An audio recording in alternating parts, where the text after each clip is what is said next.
Could you let my daughter stay the night, please? I'm begging you, the woman pleaded, extending a $2 bill in her hand. Mom, please don't leave me behind. I want to stay with you, the daughter cried. I'm sorry, I'm so sorry. Seeing the mother and daughter crying and hugging each other made my heart ache terribly. All right, I understand. Enjoy our lodge's famous spas and meals to the fullest. I don't need any money. Just take your time and relax, I assured them. So I invited the mother and daughter, who had arrived unexpectedly during a fierce blizzard, to stay at the lodge. Little did I know at that moment that this would lead to unexpected events later on. My name is John Smith. I manage a lodge at the foot of a certain mountain. Though unassuming, this lodge, called Mountain Lodge, has been in my family for generations. It's known for its meals made with fresh mountain ingredients and relaxing spas. Today, once again, there were no reservations. I sighed as I looked at the completely empty reservation book. Lately, the number of guests at the lodge had been decreasing. This whole area used to be just a small village with nothing much around. The problem was that urban development progressed nearby, and a big city was built close to our mountain lodge. This new city had many nice places to stay, and guests began choosing those over us. Mountain Lodge, though small, took pride in its good food and high-quality spas. When I was a kid, I remembered it being busy every day with hikers. But now, even Mountain Lodge couldn't compete with the newer places, which were more novel and convenient.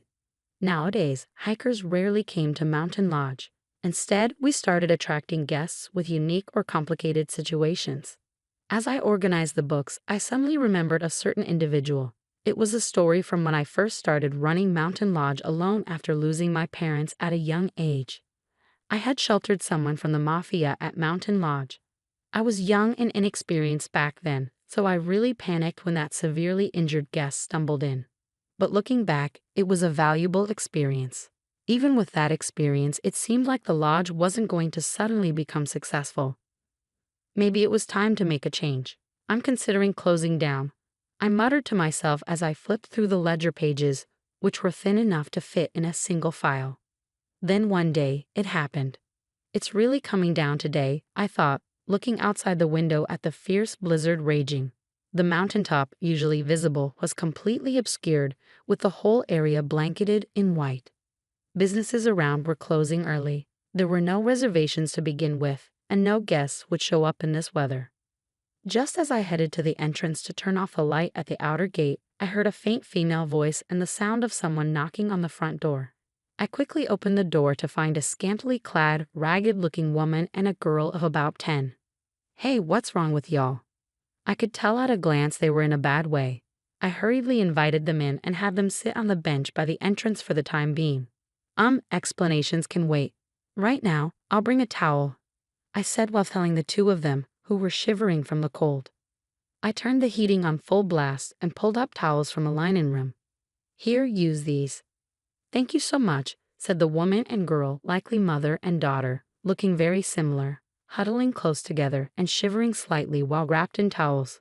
The sight of them tugged painfully at my heart. Is there any way I can help y'all? I asked. I hate to say it like this, but I'm used to having customers with circumstances like yours. I won't ask for your reasons, so just tell me what you need. Thank you so much. Well, hesitantly, the woman took something out of her pocket and held it out to me with trembling hands. This is all the money I have on me right now. In her hand was a $2 bill, and she looked at me with an expression filled with remorse as she apologized profusely. Please at least let my daughter stay the night. I'm begging you, she pleaded. Is that all? That's an easy request. I can accept this, I said, taking the money from her. But I can't possibly let you go.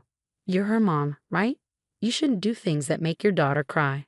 Startled by my words, the woman looked over at the girl beside her. The girl was softly crying, tears streaming down her face. Mom, don't try to leave me behind. I don't want to be without you. I'm sorry, I'm so sorry, the girl said as her mother tightly embraced her, waiting for their muffled sobs to subside. I went to the front desk to get a room key. Here, go up to the second floor. It's the room at the very end. Make yourselves at home. Are you sure this is okay? The woman asked. Don't worry about it. Plus, there aren't any other guests tonight. While you're at it, warm up in the spas and have some dinner. I don't need any money. Just take your time and relax, I insisted. We couldn't possibly impose that much. The woman started to decline politely, but then the girl's stomach growled loudly. Mom, I'm so sorry. I'm really hungry, and I want to get in the spas too, the girl said. Oh, you. That's a good sign. She's feeling at ease now. I chuckled. Atta girl. Now go warm up in the spas first. Let me know when you're done, and I'll have a meal waiting in your room. Trying to sound more formal and light-hearted, the woman finally seemed to relax a bit and smiled. Thank you so much. We'll gratefully accept your kind offer. Sure thing. Take your time and enjoy Mountain Lodge's famous spas and cuisine, I said.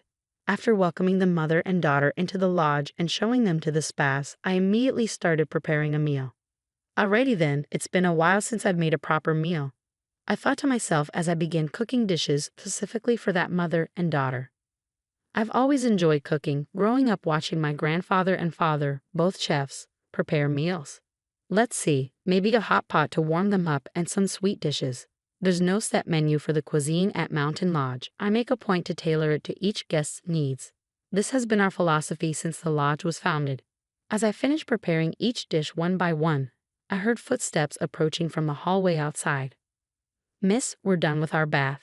The girl's voice resounded loudly. Feeling relieved, I parted the curtain separating the kitchen and hallway and found the mother and daughter looking thoroughly warmed up. Thank you so much.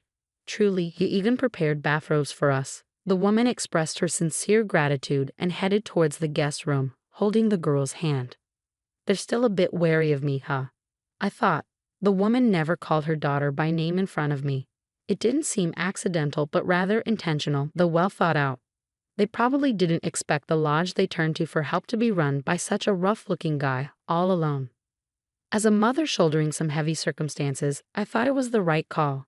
I just hoped they could relax and rest up a bit. With that wish, I started putting the finishing touches on the meal. Wow, amazing. It looks so yummy, the girl exclaimed when I brought the food to the guest room and laid it out on the table. Can I really eat all this? She asked. Sure can. There's plenty more where that came from, so don't hold back and eat your fill, I replied. Yay, thank you, mister. The girl cheered before saying a quick prayer and starting to eat with gusto. Meanwhile, the mother watched over her daughter's delight with a gentle gaze as she slowly ate. How is it? Do you like it? I asked. Yes, it's been so long since we've had such a luxurious meal, the mother replied. Glad to hear it. Take your time and savor it. If there's anything else you need, just holler. I really can't thank you enough for everything, I said warmly. Hey, we all help each other out in times of need, right? Don't do anything today, just rest and relax, okay? Thank you so much, I said as I finished serving the meal and was about to leave the guest room.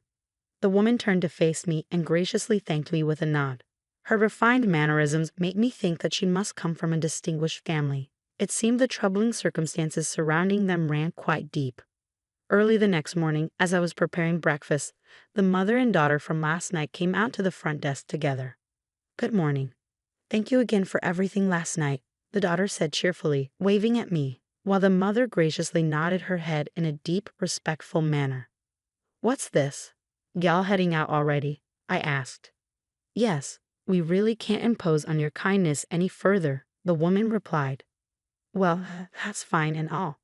But hey, you got some place to go? I inquired. The woman looked flustered at my question. Good grief, I sighed. Well, anyhow, at least have some breakfast before you go. I already got it ready and all. It's all right, you don't gotta be so on guard. At the very least, there ain't nobody here who'd hurt you too, I reassured them. When I said that, the woman looked at me with a start, then she hung her head, looking apologetic. I'm sorry, she said. No need to apologize. You're a wise mother. Now come on, let's have some breakfast first, I said warmly. I led the mother and daughter to the dining room and laid out the morning meal I had prepared on the table. Thank you, mister. Time to eat, the daughter exclaimed happily as she dug into her food. Beside her, the mother had a gloomy expression and didn't even try to touch her meal. What's wrong? Are you feeling sick? I asked. No, it's not that, she replied. I prompted her to continue. Come on, out with it. Maybe there's something I can do to help. Even just saying it might make you feel better. She seemed to hesitate, wanting to say something. She was silent for a while, but eventually opened her mouth with a troubled expression. The truth is, my husband's company went bankrupt. Because of that, he disappeared, leaving behind massive debts for me and our daughter, she explained. I see, so you're being chased by debt collectors then? I guessed. Yes, I'm so ashamed, she replied, her demeanor sincere. If she was originally the wife of a company president, it made sense why her mannerisms were so refined. You haven't been able to divorce your husband? I asked. No, my husband disappeared, leaving everything as is. So there's nothing I can do about it right now, she explained sagely. I see. Do you have anywhere you can turn to, like your parents' place? I suggested. When my parents found out about my husband's downfall, they told me not to come back. I never got along well with them to begin with, so I had no intention of relying on them anyway, she replied. Mom, what's wrong? The daughter, Lily, asked suddenly, noticing her mother's distress. I saw darkness in her eyes as her expression clouded over. She stared into the void, not responding to her daughter's worried question. This is bad, I thought, feeling a sense of urgency. I recognized those lightless eyes. They were the same eyes as people who give up on everything, become desperate, and contemplate drastic measures. I had to keep her here, no matter what, I resolved. Why don't you and your daughter stay here for a while? I suggested. What? Well, as you can see, this is a rundown lodge, but when guests do stay, it can be tough handling things alone sometimes. So it would really help me out if you could work here as a live-in employee for a bit, I proposed. But why? Why would you go this far for complete strangers? She asked, clearly bothered by our unfamiliarity. If you're bothered that we're strangers, then we can get to know each other starting now, I said, placing my driver's license on the table. John Smith. Nice to meet you. Thank you so much. I'm Sarah Nichols, and this is Lily Nichols, she introduced herself and her daughter. Mr. Smith, is it really okay if we live here starting today? Sarah asked. Yep, let's get along from now on, okay? I replied warmly. Thank you so much. I promise I'll repay this kindness, Sarah said, standing close to her brightly nodding daughter, Lily. Some light had returned to their eyes, and I felt relieved. For the time being, I had been thinking it was about time to start shifting Mountain Lodge towards closing down. But I couldn't say that anymore. I have no regrets. I willingly took this on myself, I thought, determined to ensure that Sarah and Lily wouldn't be inconvenienced. The off-season was definitely a bit rough. John, is something wrong? Sarah asked, noticing my distraction. Oh, Sarah, it's nothing, I replied, trying to divert her attention. That's this month's reservation book, right? Sarah peered at the wide-open, completely blank reservation book and tilted her head. Winter is difficult after all, huh? Yeah, there's barely any hikers. But I can't let this situation continue either, I admitted. John, I hope I'm not overstepping, but would you let me handle this for a bit? Sarah offered. Oh, you've got a good idea, I asked. Yes, I know someone in the lodging industry who was a business acquaintance of my husband's. If I contact them, they might be able to give some good advice, Sarah explained. I see. All right, give it a try, but don't push yourself too hard. If word gets out that you're here, they might track you down, I cautioned. Sarah smiled softly and immediately started making the call from the lodge's payphone. The results were great. Based on the advice she received, Sarah improved all sorts of systems at the lodge, from the reservation system to the website and management of various social media. She started heavily advertising the lodge. Sarah's skills, honed from supporting her husband's work behind the scenes, exceeded my expectations. Then, as the number of guests at the lodge gradually increased, Lily also started helping out with the work. Welcome to Mountain Lodge. Oh my, what an adorable hostess, don't you think, honey? A guest remarked. She looks about the same age as our granddaughter. How impressive, another guest exclaimed. Thank you so much. Let me show you to your room. Please come this way, Lily replied, beaming. Lily's cute and lively customer service greatly livened up Mountain Lodge. As an excellent poster girl in the mountains far from town, there was a small lodge where you could enjoy high-quality spas and delicious meals. That reputation spread rapidly, and guests started returning to Mountain Lodge. Then it suddenly happened. In the middle of the busy time after all the day's checkouts were done and cleaning and meal prep were starting, a bunch of thuggish guys gathered at the lodge's entrance. What's this? You guys need something, I asked, stepping forward. You the owner here? One of them demanded. Yeah, that's right, I confirmed. This woman's here, ain't she? The man showed me a photo of Sarah. I stared at it intently and shook my head. I don't know about that. Don't play dumb, he insisted. We know everything. Hand over the woman. That's right. If you obediently hand over the woman, we won't cause trouble for you, another man chimed in. Man, like I said, I don't know her. If you've got no business here, scram, I replied firmly. What do you say? We're being polite here, and you're getting all high and mighty, another thug challenged. Hey bro, you know this woman's got debts. If you really want to protect her, you could pay off her debts for her, one of the men said menacingly, getting closer. I kept my mouth shut, ready to face whatever consequences might come. Right then, another mafia member appeared at the entrance, demanding to know what was taking so long to bring back the women. I felt like I'd seen that man's face somewhere before and pondered for a moment. Boss, thank you for the trouble, one of the men said, addressing the new arrival. Boss, please tell him this owner keeps protecting the women, another man added. Huh? What's that? The boss questioned. Hey you, is that true? Wait, could it be, you're the guy? The man who seemed to be a mafia underboss gaped at me in astonishment. Our eyes met, and I finally remembered. I had met this man once before. Hey, you bastards, apologize now. The underboss commanded. What's this all of a sudden? One of the men replied. Boss, shut up and apologize right now. You're being too arrogant. The underboss insisted. I'm telling you, who the hell do you think this person is? The underboss forcefully pushed the other mafia members' heads down. His face pale, the underlings and the underboss apologized profusely. Yeah, this was about 10 years ago, I recalled. It was a day with a terrible storm. Having lost my parents around that time and somehow managing the lodge alone, I was wandering around absent-mindedly inside the quiet lodge with not a single guest. It's lonely, but can't be helped in this weather. Back then, we still had a decent number of guests, but on days with bad weather like that, the lodge was often dead silent. The time for same-day reservations had passed, and I was about to take a break myself when I heard a loud crashing sound from the entrance. What's that? Did the wind blow something in? I wondered aloud. Cautiously approaching the entrance, I opened the door. Whoa, I exclaimed as something large fell towards me. You the owner here? A large man asked, looking up at me. Yeah, sorry for startling you. Mind lending me a hand? He requested. Huh. I looked down at the man, perplexed. From where he had fallen, a pool of blood was slowly and steadily spreading. What happened to you? I asked. I made a bit of a blunder, you see. Got it. Just wait a sec, he replied weakly.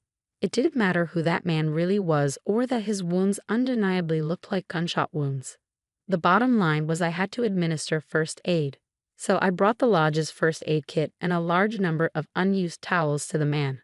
Later, I found out that the man was the boss of a mafia family who had been chased by a rival family and stumbled into Mountain Lodge. Even after learning that fact, I couldn't bring myself to abandon him for some reason. So I sheltered him at Mountain Lodge until his wounds healed. Mr. Smith, I am truly sorry. To think a lodge boss was indebted to us here, the underboss apologized. No, it's only natural you didn't know back then. Your boss told me to choose a meeting spot far from the lodge so as not to cause me trouble, I explained. Is that so? You went all the way out there to see our boss off. I really can't thank you enough for what you did then. The underboss expressed gratitude.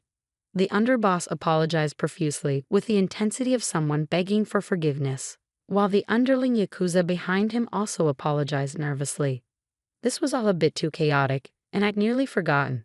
But I remembered the matter at hand and turned back to the mafia underboss. I continued. Would you mind going home for today?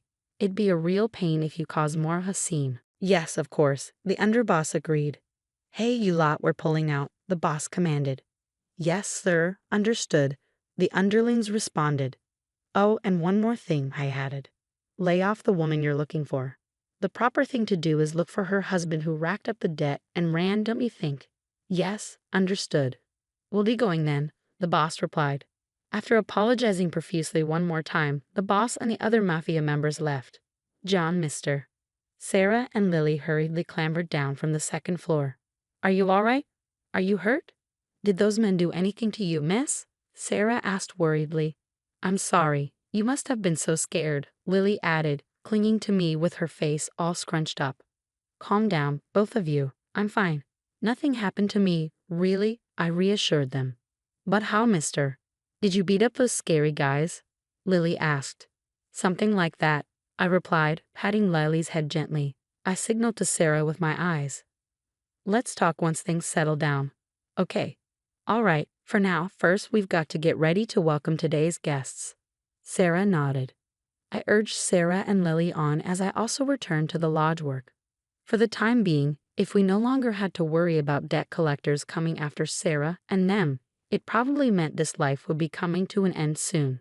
I felt a bit like a hole might open up in my heart at that thought. Once we finished checking in the lodge guests and the day's work had settled down, we could address the situation further. I called Sarah and Lily to the employee room. Well, long story short, you don't have to worry about being chased by debt collectors anymore, Sarah. Thank you so much, John.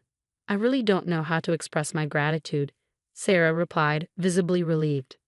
Sarah must have gone through a lot while being pursued by debt collectors. Collapsing on the spot, Sarah repeatedly expressed her thanks. You beat up those scary guys, right, mister? You're so strong. Thank you. Lily chimed in. That's right. Now you can live freely anywhere with your mom, I assured Lily. Yeah, hooray. Hey, hey. Of course, mister is going to be with us too, right? I want to live here forever with mom and mister. Lily exclaimed excitedly. About that, I glanced over at Sarah. She smiled awkwardly and gently turned Lily to face her, grasping her shoulders. Lily, listen carefully. Mr. John and us. We're strangers. We can't keep imposing on him forever, Sarah explained gently. Why? How come? I don't want to leave here. I'm going to live here with Mr. and Mom. Lily protested. No, Lily, please don't be selfish, Sarah replied. Lily persisted. No, no, no. Why do we have to leave? I love Mr. You do too, right, Mom? I know you do. At those words, Lily blurted out, and Sarah's face rapidly turned bright red. I'm so sorry, John. Please pretend you didn't hear that. I beg you. Please forget it. Sorry. I don't think I can just forget that, I replied gently, taking Sarah's hand as she stood there, her face flushed and frozen. Sarah, if you're okay with it, would you, keep living here from now on? I asked awkwardly. Sarah stared at me intently, and I felt embarrassed. I reflexively let go of her hand. Sorry, forget it. No way. I won't forget it this time. Sarah firmly grasped my hand as I tried to walk away. You let us stay here, right? We'll be in your care, inexperienced as we are. She squeezed my hand tightly, smiling brightly. I couldn't look directly at Sarah's face. Beside us, Lily was grinning mischievously at me. I must have had a really embarrassed look on my face. Some time passed after that commotion. I heard Sarah's former husband had his whereabouts discovered by the mafia and was being made to work at a shady company they ran to pay back the debt. In the end, the boss from back then called me just once. As he said, the lawyer took care of everything from Sarah's divorce proceedings to alimony distribution and arranging Lily's school transfer. Thanks to that, Sarah and I are able to live at the lodge with Lily without any worries, I explained. John, good morning. Breakfast prepped is all done, Lily announced happily. Oh, thanks. Lily already headed to school? I inquired. Yes, she's going happily today too. It seems she's already made friends and is having fun every day, Sarah replied. That's great to hear. I was really worried about Lily's school life, so I feel thoroughly relieved to hear it's going well, I said. There's a Parents' Day at Lily's school coming up, Sarah mentioned. That's nice. I'll figure something out here, even if I have to hire a part-timer, so you can go to Parents' Day with Lily, I reassured Sarah. If you say so, John, Sarah smiled. Lily says she wants her dad to come. Still not her dad yet, though. It's fine, isn't it? Go for her dad. I'll manage things at the lodge, I suggested. Sarah, who had just divorced, and I couldn't get married yet, but Lily had already started calling me Dad, and Sarah was working as the hostess of Mountain Lodge. For all intents and purposes, we were already a family. Now then, shall we get to work? I'm counting on you, hostess, I teased. Leave it to me, owner. Sarah laughed. We joked around like that and laughed together. Mountain Lodge was fully booked again today. I vowed in my heart to protect this lodge together with my new family.